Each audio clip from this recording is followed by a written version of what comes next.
My name, which is Manija Shehryar Irani, in short, Mani. We're sitting at Meherazad, just by the dispensary. What day of the week is it? Saturday. It's Saturday. All our family, Western family, are here, as they usually are on weekends. And instead of sitting with them and relaxing, I'm plotting again at this thing. Now, about Baba anecdotes. There are so many that they're as infinite as Baba himself. Baba's stories are as infinite as Baba. So it's difficult to pick and choose and to know what to start with. But yesterday's play that we saw in Ahmednagar at Adi's place, performed by the children, the little ones of Baba Lada's families, took me back almost 50 years to the times when I was with Baba as a child, as I was with him during all my school holidays and just about all the time before I used to go to school. Now, this incident that I can relate happened in Toka. You know how Baba would be in one place and then disassemble it and move to another place, and we would settle down there. So Baba and his whole entourage had moved over to Toka. And I happened to be there on one of my long holidays from school. The convent used to give us 2 long holidays in a year. So I was with Baba and the entourage, all the mandali and all the paraphernalia, when we moved over to Toka. When we got to Toka, the rooms, the places, the residence where all would live, was made out of taka. Was made out of taka, palm leaf matting, like huts. And all the room here was for the women, and completely segregated was where the men's quarters would be. And in front of the women's palm leaf rooms and kitchen and things like that was a big space that was enclosed again by palm leaf boundary, so that the women could have a little freedom, convenience of coming out of the rooms and being secluded at the same time. And I remember when we got there, the rooms were not quite complete. The rooms were complete, I'm sorry, but the floor, which was of cow dung plaster, had not yet dried, and we had to wait for some time with all our bundles and things till the thing could dry so we could enter and settle down. And there was a bamboo ladder leaning against one of the palm leaf rooms that had just been completed. And when we settled down there, at that time, there was another girl with me who had come from Pune, who happened to be just that time with me and come to Baba for the holiday period. And she was the daughter of one of Baba's earliest disciples, Patil Shelke of Pune. So his daughter's name was Maina. We were together, and naturally we had more playtime because we were children. I must have been 9 years then. And one day we were under this huge tree that was in front of the women's quarters, within the enclosure of the Tata palm leaf boundary, this huge tamarind tree. And we were bending down, picking up the seeds and pebbles, just about playing quietly by ourselves. Suddenly, we heard a loud clap at the back. And we thought we were all alone. But when we looked back, there was Baba sitting on the bamboo ladder that was leaning against one of the huts, on the 4th or 5th rung, facing us, sitting there so gracefully, so naturally, looking so beautiful, so frail, so just Baba. And so when we looked around, And so Baba, very surprised, he called us over, and we ran to him. And I remember I stood on one side of Baba, and Maina, that's the name of the other girl, stood on the other side of Baba. He gathered us to him, and then he turned to her. There was nobody around, just Baba and us two children. And Baba turns to Maina and gestures, ask what you will. I will give it to you. What do you want? And there was such a glow on her face. It was like a fairy who would grant your wish, but it was God himself asking, ask, and what? Fairy who would grant your wish, but it was God himself asking, ask, and what you want I will give to you. She thought she couldn't, she tried to remember what to ask. What would you ask of a fairy who would ask you to make a wish? So she said, Baba, I want, when I marry, I want a very beautiful wedding, a grand wedding, and a very handsome husband. And Baba looked at her and said, granted. And then he turned to me and he said, what do you want? Ask. And I said, I want to be with you always. And he hugged me and he said, very nice. And he said, good fortune. That's what I remember very clearly. And both things happened. She got a handsome husband and a fabulous wedding when she grew up, which Baba himself attended. But she didn't ask for the time, so it didn't last long. She died within a year after the beautiful wedding and the handsome husband. And I had my wish. I was called to stay with Baba always. And I hope always means always, always, always, no matter when. So these childhood memories with Baba came back flooding yesterday when we were watching the play and seeing the little ones and I still remember also at the time when I was 7, when I was to have my Navjot. You know, you have the sacred thread, the kasti, which is like your confirmation of the Catholics. So that was to be in the Agyari, the fire temple, which is in Ahmednagar. And Mother, of course, wanted it done in the regular way, and I didn't want it done there. I wanted Baba to do it, just to tie a string around my waist and be done. And Baba said to me, we were in Meherabad. It was, again, December, and I had to go over for the Navjot ceremony to Ahmednagar, to the fire temple. And so I was, saying no, and Baba comforted me and said, let it be as Mother wants. After all, who do you think will tie the kusti around you? Would I let anybody, just any priest or anybody tie it around you? I will be the one tying it around you. So that comforted me a lot. So then I forgot, I had this pretty dress, and this whole thing happened, and we went to Ahmednagar, and we went to the fire temple, and I had 2 Zoroastrian priests sitting in front of me during the whole ceremony. And one had a long white beard, and another had a dark round beard.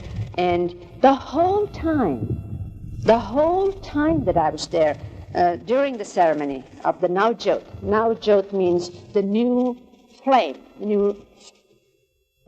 So anyway, all the time that I was there, I was with doctor, both women, everything was run by women. How it happened that I got there is a long story. But anyway, I was operated there, and Naja used to be in my ward to look after me, my personal needs. And Baba would come every day, visit me in the hospital, and sit by my bed, and try and make me have a little soup with a teaspoon, because my teeth somehow, because of the year, they got clammed, and I could barely open my mouth. So Baba would force a little teaspoon between my teeth and patiently sit there pouring a bit of soup that Mehra and the others at home had prepared, he would bring it over and make me drink. Later, when I was better, he would sit and cut apples, peel an apple, cut it into bits, feed me bit by bit. He would bring Chanji over to tell me jokes, and that's all. But the thing is, we were not to tell the hospital staff or the doctors who Baba was. So he was just my brother, my elder brother. But somehow, without their knowing it, everybody was so drawn, the nurses, the doctors, and they would just wait for Baba to come after a while. And the moment the car would come, we were upstairs, and the moment the car would come down the portico, all the nurses would run from their wards, flock on the landing, and look down till Baba came out and started coming up. And then they would naturally walk away to their wards. So, what happened is that when Baba would be in the ward, sitting by my bedside, these nurses would come on some excuse or another into my room. When I say ward, I mean a room, private room, with only Naja and myself. I was the patient, she was looking after me. So the nurses would come in my room on some little pretext or another just to see Baba. One nurse would come in and say, has Nurse Rose been here? And Naja would say, no, Nurse Rose didn't come here. All the time, the nurse's eyes would be on Baba, all the time. And then Naja would say to me on the aside, she knows pretty well Nurse Rose never comes in at this time. Then another nurse would come, did I leave my thermometer here? All the time looking at Baba, but asking Naja. Naja would say, no, you haven't left your thermometer here. And she'd turn aside. She never takes her temperature, so how could a thermometer be here, you know? And all the time they would be looking at Baba. And they would ask, why doesn't he talk? They called him Baba because we called him Baba, but that meant nothing. Why doesn't he talk? And poor Naja, not knowing what to say because she mustn't disclose who Baba is, his identity, said, oh, he doesn't talk because he's so shy, you know? So, now, the very sweet part of this story is what would happen when Baba would sit by my bedside. There was this Nurse Rose, all Indian nurses, you know, in saris, spick and span, very lovely people, very devoted people. And what she would do, Nurse Rose was in charge of the children's ward. Nurse Rose was in charge of the children's ward. Many children, the whole ward, she was in charge of it. So whenever in the morning when Baba would visit, Baba in the beginning would visit twice, in the morning and the evening. Both times he would come. So when he would come in the morning and sit by my bedside, of course all the nurses would come in and out just to look at Baba. And Nurse Rose, she would give one look, Baba's sitting there, and she would go over to the children's ward. We would hear her bare feet pitter-patter outside our window, going fast to her ward where the children's ward was. And she would bring the newborns of that day, one by one, to Baba. So we would hear this pitter-patter coming back. And she would stand by Baba and just hand the baby to Baba. And Baba would lift up his hand and lift the baby and hold it and play with his little finger and caress its little cheek and look at it. No word would pass between the nurse and Baba. She would, just offer the child in silence. He would pour his love in silence, and then he would give back the baby, and she would take it, and then again we'd hear this pitter-patter, back to the ward, another baby, pitter-patter, she'd come. And one day, there were 12 newborns. And Naja and I thought, this will never end. Poor Baba. Each child he played with, he smiled, he laughed, and he put back. And she would go and back. And not once did Baba show impatience. Not once did he, we got impatient, but not Baba. Not one whit less love was poured even on the last child. Each one received so fully of Baba, and then he would give it back. And then she would go back and put that, even premature babies. There were a couple that could hardly be handled. Maybe some of them are you, I don't know. And then, of course, there's the other side to it. How Baba, while we do the work Baba tells us to do, whatever it be, while we are doing the work, Baba is working on us. So it's not just what showed from outside. There would be the little things inside that concern the monthly. For instance, Chanji, Faramru's Dada Chanji, Annavaz's uncle, he was with Baba and the former secretary. I begin? Now, I'd like to tell you a story that concerns my mother. And to do that, I'll give a little background of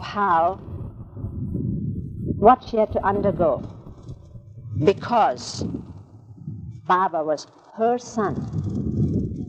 She had to go through a lot, a tremendous lot, because those around, the neighbors, the community, the society, that she graced, because she was a beauty. That she graced because she was a beauty, and she was intelligent and lively and all that. And then they had seen her child Mehran playing marbles, flying kites, going to school, and it's true. They said it's true that he was an exceptional child. It's true that he had a beautiful voice. But that was not enough to give himself airs and say, what did he think he was, a Rasta or something? And so they at first were cold to her, exiled her from their society, as it were. Wherever she would enter, they would stop talking, and the whisperings would go on. Her son, oh, her son. So you see, little by little, there were times when they even harassed her. I know one time when they sent this drunkard, because mother didn't like drunkards, and they sent one at about after sleeping hours to bang the door and shout and all that. I'm only just giving you a glimpse. There's so many things that have happened. And then, apart from that, there was her own fight, because she was not going to take it lying down, not going to take losing her son. She thought she was losing her son by Upasani Maharaj taking him on one side and Babajan taking him on the other. And so she went through this whole thing. She went through a lot. And I looking back, I wondered when it was, because there came a time when at last Mother gave Baba up to the world. There was a point in time when she gave up fighting for him as her son and gave him up. And that point, as far as I can make out, is that one day when I was in school, and I used to come back for lunch. I used to come home for lunch, because school was not very far away. The convent of Jesus and Mary is by the market, and our place in camp is not very far away. So before I would come back from school, Mother would keep everything ready, lunch, plates warm, everything in its place, and wait for me. But one day, I happened to come home early, sooner than I expected, just a few minutes earlier. And when I came in, I surprised her sitting there with Baba's clothes of college clothes, school clothes, clothes that he used to wear when he was at home. There was the suit that was across her legs, the thighs, and she was just looking at it and silently weeping, and I saw the tears falling.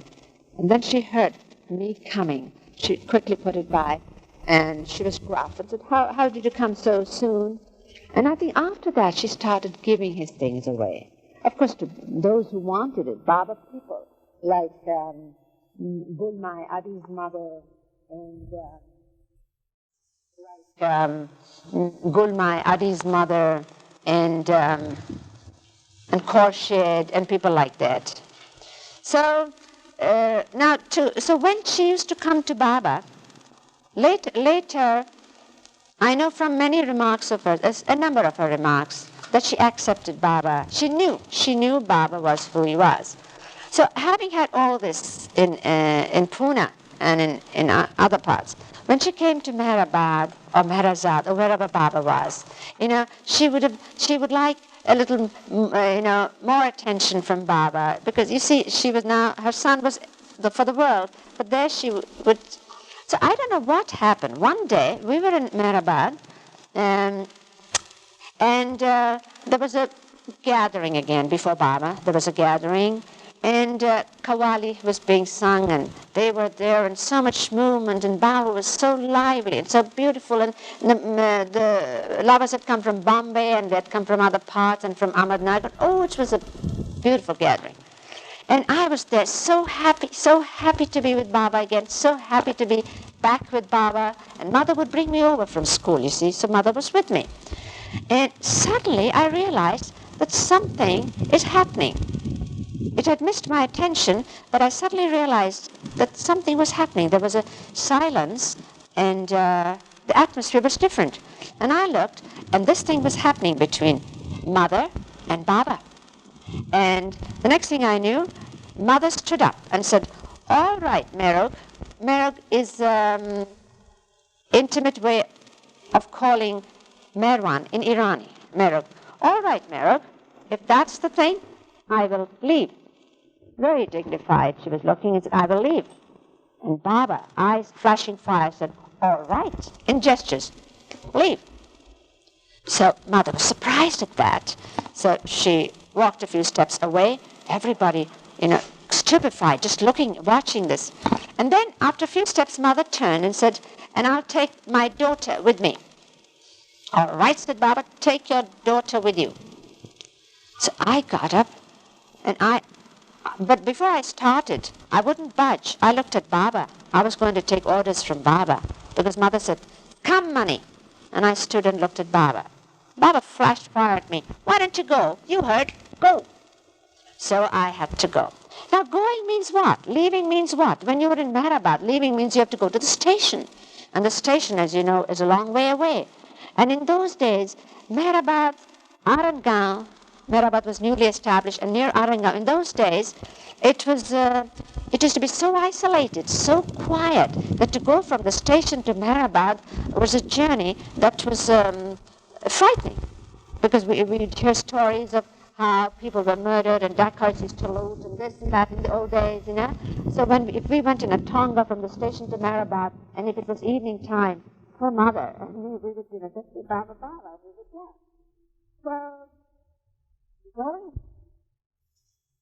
So going means she would walk all the way from Mehrabad to Ahmednagar station. So Mother was walking, and I started walking after her. And for me, the whole world had come down, crumpled up. I don't know how it had happened. I didn't know what had happened. But finished. The world was at an end, and everything was finished. And here was we walking away from Baba, and Baba was displeased. And Mother's going to take me back to Pune. And so I would walk behind Mother and grumbling. And why did you have to do that? But I don't know what happened. And why did we have to walk away? I'm sure everything will be all right. Blah blah blah. So poor Mother just kept walking, and I kept walking, and we walked a long way. Then in the end, there was a big tree. Mother was tired. I was about 8 years. Mother was tired. And 8, 9, 7. So Mother at last sat down under the shade of this big tree. So then I started in earnest, and I said, "Why did you have to come away? Why has this thing happened to us? We were so happy, and why can..." So at last she looked up and she said, "Look, Mani, if you want to go back to Merog, go, but leave me in peace. Leave me alone." Ah, that's fine. This was, a Mother's wish that I should go back. Baba wouldn't mind that. So I immediately turned round and started walking back those 2 miles that we had walked to the tree. Started walking back. And still, all my emotions in a turmoil, still I was in a daze and walking back. And as I walked a little, after walking a while, I saw in the distance, because it's a long straight road, from Mehrabad Road, from a distance I saw something white, and then it grew bigger and bigger. And I suddenly realized that this ethereal vision that I thought I was seeing was Baba. Baba was walking. Baba was coming over.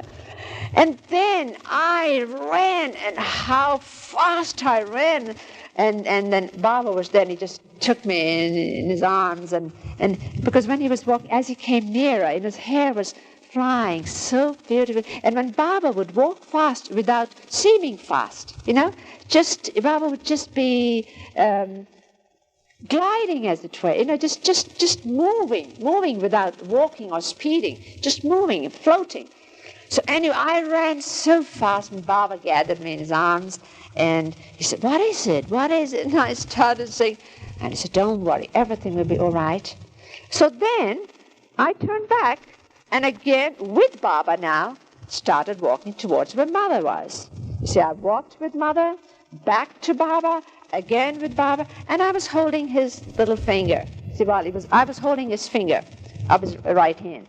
And we walked, and because I was little and I wanted to keep up with Baba, so I would keep looking down, not to miss a step. And all the time I wanted to keep up with Baba, so I would keep looking down, not to miss a step. And all the time I looked down, I could see his feet. I could see his feet. They were so beautiful, slender. And he was wearing those heavy sandals that you see in the museum up there with the Kamli coat, patched and heavy. And they looked so incongruous on his beautiful feet. And yet he was lifting them as if they were light and feathery. And so all the way, while I was holding his finger and walking with him, I just looked down at the feet. And before we knew, we came to where Mother was. And of course, being Baba, he put everything right in a minute.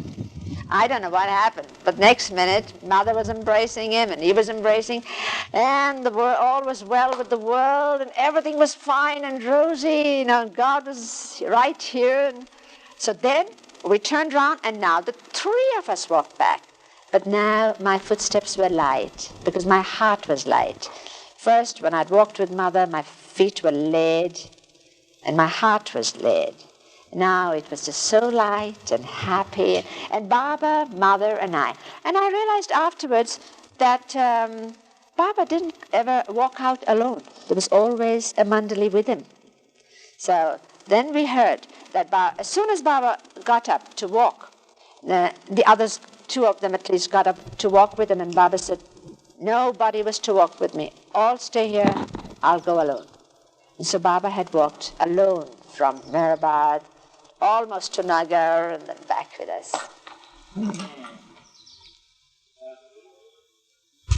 So I'll tell you this little interesting incident about Baba House in Pune. You know, the house with the well, and where my brother Behram and the family used to live. My mother used to live there. And Baba was there for about 3 years before he left home. That's where he left home as Meher Baba.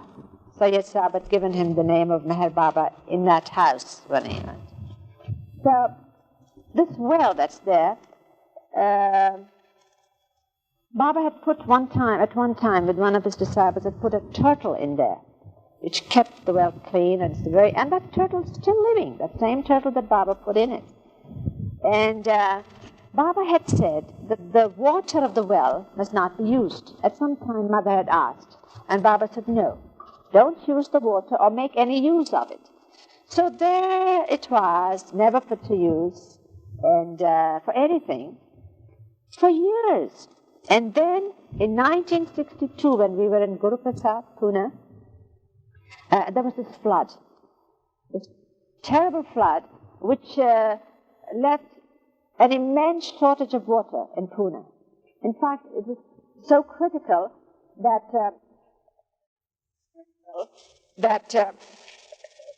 when Adi heard that there was a flood there, and Nariman and other people, they came to Pune with tanks of water so that we would have water to drink, to cook. There was just no water. So Baba sends word to my brother, Behram and his wife, my sister-in-law, Parin, release the water of that well, the Baba well. Let anybody who wants it, let them have it, you see. Let it be approachable to all. Release the water. So my brother Behram comes on his bicycle hurriedly and says, but Baba, that well water hasn't been used for so long. And suddenly, if we let people drink it and cook with it, supposing something happens, I mean, is it all right? Of course we will do, if you say so. And Baba said, he said, get 1 glass of water for me, bring it. So Behram went and brought that glass of water. Baba drank some of it and gave the rest and said, throw it in the well. The water that Baba had drunk, what was left, he had it poured in the well, and then release it. And that's exactly what we did. And all day long, the whole year through, and even later, because the dam wasn't built for a long time. So for years after that, all day long, people would walk in and out of Baba House, children, grown-ups, poor people with little vessels or leaking pails or something for the head in and out of the tin box all day long. Those poor people were having this water that Baba had released. And one day my brother Behram told me, but I told him, don't tell it to others. And, that's not the kind of thing we would like. And, no, he said, I'm just telling you. What was happening was that somebody had a sort of a bad rash on the hand, one who had come to fetch a little water from the well. So while taking it, some of the water poured on her hand, and it got cured. And it seemed that she had gone to so many doctors and so he says, now they're taking it for bathing. They're taking it for bathing. I said, doesn't matter. We have nothing to do with that sort of thing. Baba says, release the water, let anybody who comes. They had no privacy. In fact, fortunately, there wasn't much in the house, but you never knew who would be passing by and who would take the watch from the mantelpiece or this or that, because all kinds of people were coming. But that was really a gift from Baba. It was a prasad from Baba. He poured the water that he had drunk, and then the way Baba would release it, like the way Baba released his name. I mean, for a long time, Baba kept his name in seclusion. We hadn't to mention Meher Baba whenever we traveled with Baba, wherever we were. We couldn't call out to him. We couldn't say Baba, that or that. So Norina would call Baba Babuli, and Nadine Tolstoy would say Babush, or that. So Norina would call Baba Babuli, and Nadine Tolstoy would say Babushka. And then years later, Baba suddenly, as if he opened the floodgates of his name and said, give it to all, as if he released the gift, the grace of his name, and said, give it to all. Go to every corner of the place, wherever you can, give my name, give the gift of my name. In that same way. Acha, you wanted a Babajan story? I've been many times to Babajan when I was little, at home with mother, many times. Because that was, and mother wanted to go. It was a nice outing in the evening, and it was so lovely, just sitting around Babajan. Others would come too. And the main reason why we went so often, at least mother, was because Padri's mother, Freni Masi we used to call her. Masi means auntie. Freni auntie would be there. She spent just about all the latter part of her life with Babajan. Even her room where she stayed wasn't very far away, so she was coming. She would be there all the time. And Babajan would listen to Freni Masi, where she wouldn't listen to the other stout, stalwart men who were devotedly looking after her. But a word from Freni Masi and Babajan would agree. So we would go and sit there. And because of Freni Masi, some other Zoroastrian women started coming. One or two, not many. So one day, we were there, mother, myself, and Freni Masi, of course, and that other Parsi lady, Zoroastrian lady. We were sitting around Babajan with the other women and the men on that side. And Babajan never used to lie down, like we go to sleep. But she would 3/4 like that. And there was a sort of a railing round her seat, a brass railing. And I, as a child, would say, Baba Jan is in her cradle, So anyway, she would be like that, and that is how she was that afternoon. And her eyes were closed. And then suddenly a leper comes shuffling along with a crumpled newspaper bundle, a dirty little bundle in the stubs of his fingers, holding, and came shuffling to Baba Jan to offer. Now, anything can be offered by anybody in love, and it's to the perfect master. So here was his poor little offering, but he was to give it. So Baba Jan looked up and said, what is it? And he gave it. She said, take it away, you this and that. She abused him, and she said, get out of here, I don't want to see your face again. What do you mean by disturbing me, what?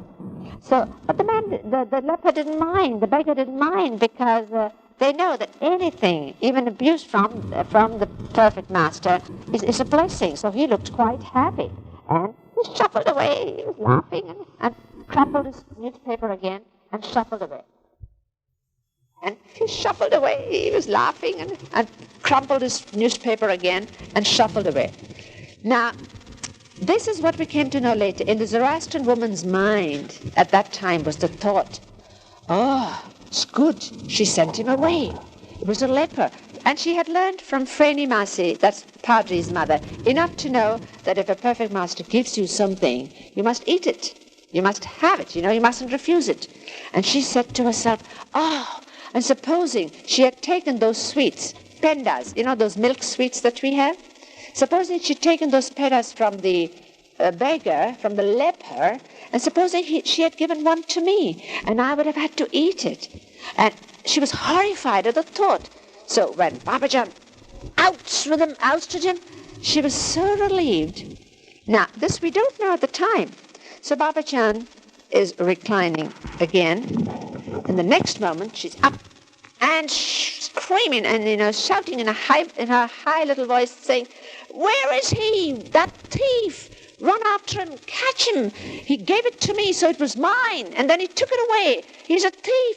And the others are startled. They who hadn't watched all this, some of the mujawars, the ones who were attending on her, one was a big burly fellow with a beard, but like a lamb before him. Said, yes, Baba Jan, who? So Freni Masi turned and said, she means the leper. A leper was here with some offering. Go and get him. Such a commotion, everybody running and after him. And that man was caught hold of. The leper said, you, Baba Jan wants you.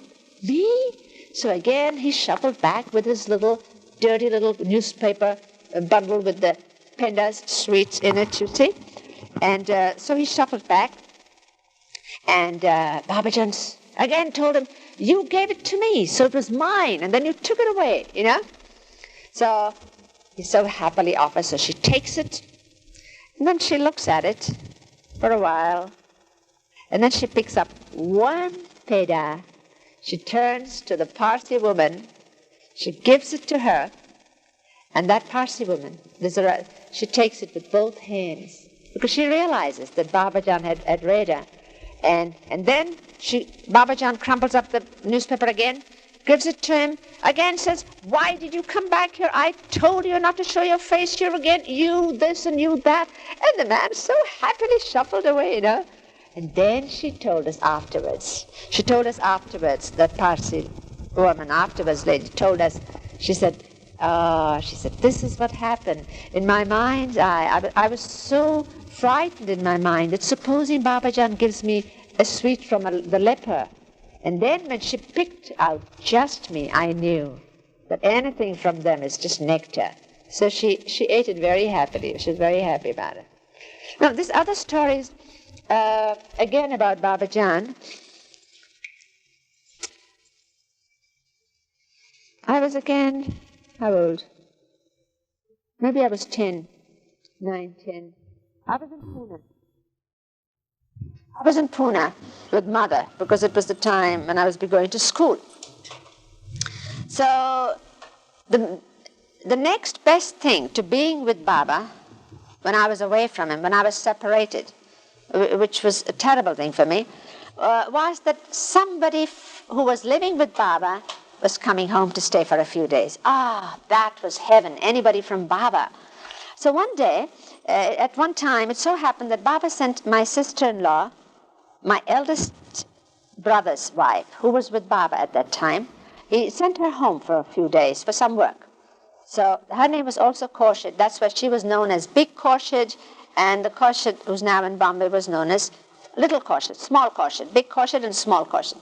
So Big Khorshid had come home, and I was so happy. Didn't want to go to school, didn't want to do anything. Fortunately, it was also a weekend. So then she also came along with us to go to Babajan. We would walk over in the evening. Sometimes it would be moonlight, or sometimes just the stars shining. And it was it was quiet in those days. Not so many people and population like we have it now. So it was a quiet, nice road. So we were walking. Mother, Khorshid, and I were going on a visit to Babajan. It was late evening. The lights on the streets were on, but they were not electric lights. In those days, they used to have kerosene street lamps, lit kerosene lamps, street lamps. And so when you would walk on the streets, part of it would be suddenly lighted, then part would be dark, then suddenly lighted, more so. So as we were going towards Babajan on that particular day, you're leaving?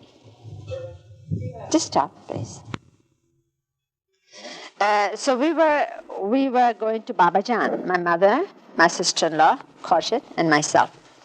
And as we were walking, it was nighttime, the street lamps were lit, and it used to be so quiet. There didn't used to be crowds on the streets, on the road there.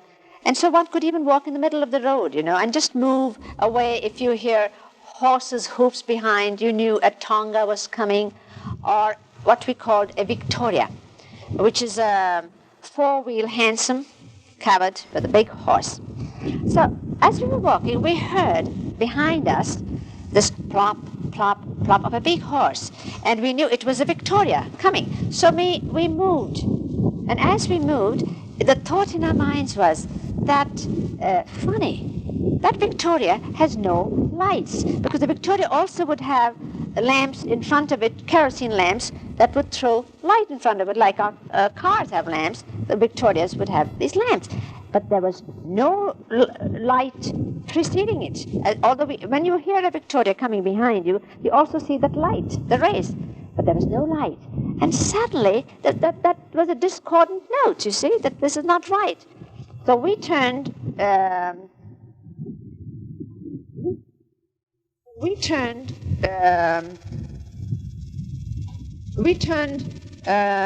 towards it automatically. And just then, the light of the street lamp fell on that Victoria as it was passing. Otherwise, it was dark.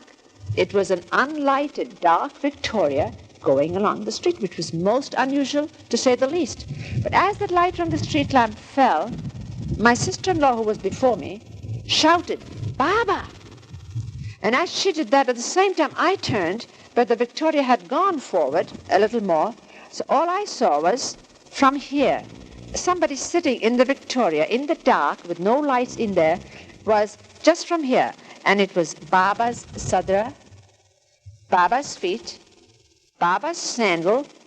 So I also got excited, said, "Baba!" So my sister-in-law started running after the Victoria. And I started running after her. She lost a slipper, and Mother saying at the back, "What is it? What is it? What are you running for? Wait for me. What's happened?" And we didn't hear anything. We were just running. Now, as we were running behind that Victoria, we saw the Victoria go up to where Babajan is. And then we saw it turn into a narrow lane that's next to where Babajan's seat was, where Samadhi was. You will see on the right there's this.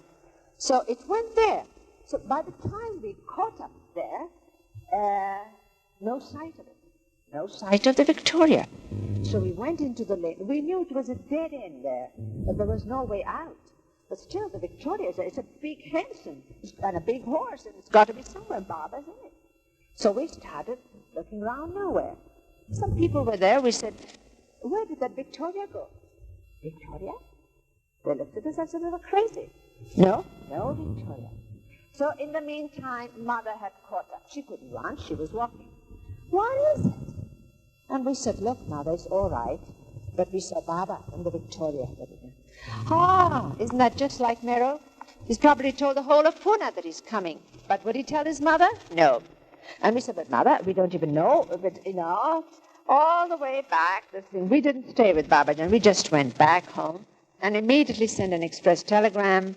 And the telegram reply came back from Ahmednagar. Baba in Meherabad all the time has not visited Pune.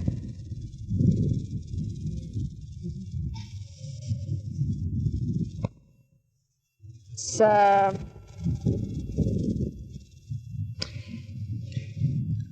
it's not amazing because it's so natural for Baba, who's God, who's love. But Baba, it would surprise us. We would not have the patience about it. But the way Baba would sometimes, look through a thing that was offered to him, the way Baba would look through a thing that was offered to him and see the love, what prompted it, the depth of the love, and how he would praise it, even though on the surface, because we can only see the surface. And on the surface, what we could see was, just nothing. But Baba would look deep down, through it. For instance, like Erich would read out correspondence to Baba up in the hall here. And I still remember there was once a long poems, just pages of poems somebody had sent, and it was being read out to Baba, and Baba was saying, good, huh? Very good. What do you think? Good. And I was groaning inside me saying, oh no, this junk, this absolute junk. And now Baba keeps saying it's good. So Erich will write back to that person and say, Baba's so happy with it. And of course it'll be printed in a book and everybody will read this. And what will they think of Baba? All this will be going on. But again and again, so many times we have seen that. And I used to think Baba overlooks it, but it's not overlooking it. Baba looks through it. What we see is the surface. And that's why we cannot judge. He sees underneath. So there's this little incident when I was little and I used to go to school and I would spend all my holidays with Baba. And then when going back after the holidays were over and he wanted me to go back to school, go back with Mother to Pune, attend school, not run away, do your studies well and all that sort of thing. So it was terrible, that separation. So all through in the train with Mother, I would weep, and I would weep, and I'd weep, and this tears just kept coming. And my mother must have been very patient. I never thought of her at the time. And my mother turned around once to me and said, Nani, all these passengers in the train, all these people, they're not looking at you, they're looking at me. They think I'm your stepmother or something, and that I've been cruel to you. And she said that in the vernacular, so nobody could understand, in Dari, in the dialect, Irani. So I looked up and I looked around. They were all glaring at Mother, sort of, what has she done to that sweet child? After that I was. But going back was very, very hard. So when I'd get home, I had a little tin box, a very battered little bag. But it was all my own, very personal. And I'd tell Mother, now don't touch this. You're not to dust it or do anything. You're not to touch this. And she said, I wouldn't touch it with a pole. You keep your battered box, you see. But I would keep it, and I would start collecting things all ready for the next holiday when I would be with Baba. This I will take, and this I will show him, and this is a joke he will like, and this is a song I must give Mera, and all these little things, and gifts. So last thing when I would leave home for school, I'd open my little box and see everything was all right. First thing when I'd come back from school, open the box, it was there. So I would, gather these little gifts. I'm going to murder him sometime. I'd gather these little gifts. I'm going to murder him sometime. I'd gather these little gifts. This is for Mera, this is for Naja, this is a poem, this is a that. So now, what for Baba? Because I would collect my pocket money. I'd also use some of it and then collect the rest of it. Now, what shall I do for Baba? Something very special it must be. So one day I met this man in the hand cart. This man in the hand, selling things in the hand cart. And he had what was new at the time, novelty then, this glazed crockery with beautiful colors. There were dolls and all sorts of things. So I stood there fascinated. And then I saw this pair of ducks, beautiful golden ducks, golden yellow ducks with holes in their heads for salt and pepper. And I thought, that I must have for Baba. I must have that for Baba. So I asked him, how much is it? I was short 1 pice, but I managed. Anyway, I brought those ducks back, put them in my bag. And I tell you, each time I looked at them from morning and evening, they seemed to, be more beautiful, more alive. At last the day came when I was going back to Baba. The holidays started. So I went and I gave the gifts to all. And Baba knew there was a gift from him. He said, what's for me? And I said, Baba, this. And I tell you, you would have thought when Baba took them in his hands, you would have thought that that's the one thing Baba had been waiting for all his life. I mean, he had the universe, that's true, and he was God and all that, but this is just one thing he'd been waiting for and never had. He made so big of it. You see, it's the love at the back. But I, being a child, said, oh, I'm so glad I got it. Baba loves it so much. Supposing I hadn't got it, Supposing I got something else. It must be the ducks. And then Baba had sent message inside, because Mera would send Baba's food on the tray at that time, that whenever my food comes, this salt and pepper cellar must be on it. And I said, but that's how Baba would make you feel. If you do for him even a little thing. I always say that Baba's love, Baba is like a full cup. Baba is like a full bowl in a brimful. So that even if a little thing like that you do for Baba or put in, it overflows. You see it. You see the overflow. But it has to overflow because he's full. But when you do it for yourself, it's like putting it in a hole. No matter how much you put, you won't even see it come up. You'll never see it.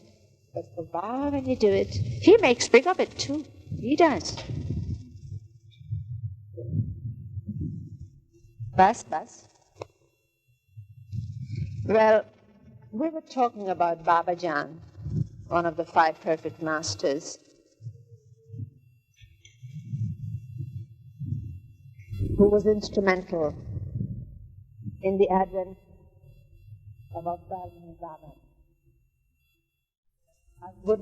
If I came out first in class, then Baba would keep me with him always, That's the way Baba made me study a little more. I wanted to leave school just when I was a tot. He'd just come and be with Baba.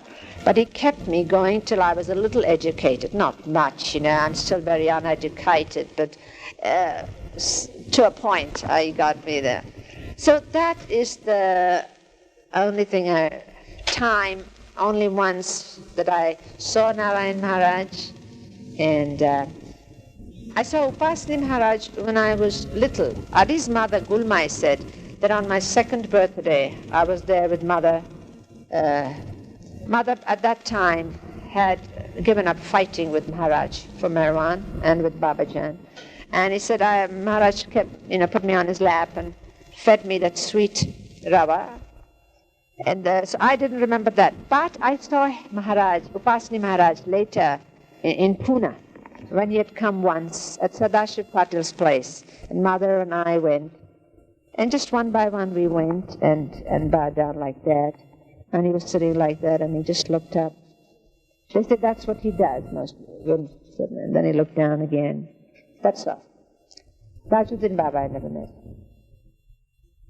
But from the very first, that Baba was God and Baba was my brother. And that was all.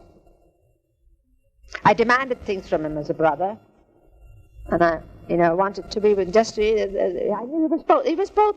It's an extraordinary thing. He was not one without the other. He was brother, God, brother. See my rabbit in the shade? That's nice. Huh?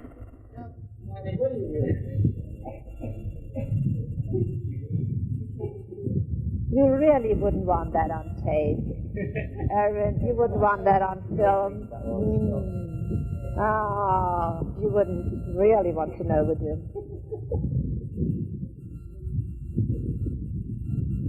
Well, it's like anything else. I know you're doing it for posterity. And someday when I meet that posterity, she must be a woman. Boy, I'm going to have it out with her.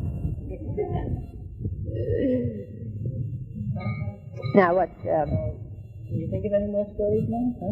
Huh? I can't think. Period. You want my rabbit? What rabbit? I'll pick up my trail. That'll have to be in the sun. Yeah. Could you hold it for me? People like my rabbit.